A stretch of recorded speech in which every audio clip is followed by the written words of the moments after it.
So nihunong ta diri karon no, overlooking view gikan sa Gingkalaban.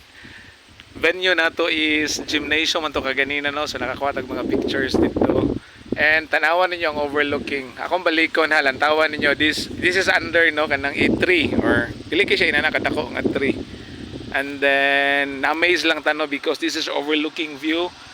And then sa kilid ani is mga mountain views pero dili kay makita no because sulaw and then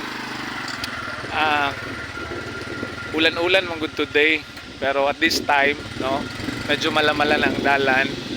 Okay, and then tanawan ninyo. Okay, then kana mo'y pakanaog nga dalan. Okay, dira na mo agi karon. And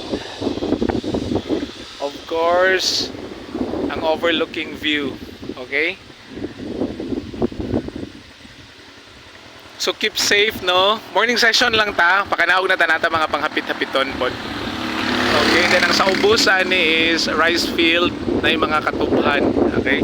So this is of Tayasan. Okay?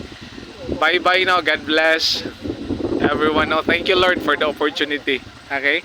Before natin mga pictures dali nga nakuha before. Okay? So bye-bye no. God bless everyone. Bye-bye.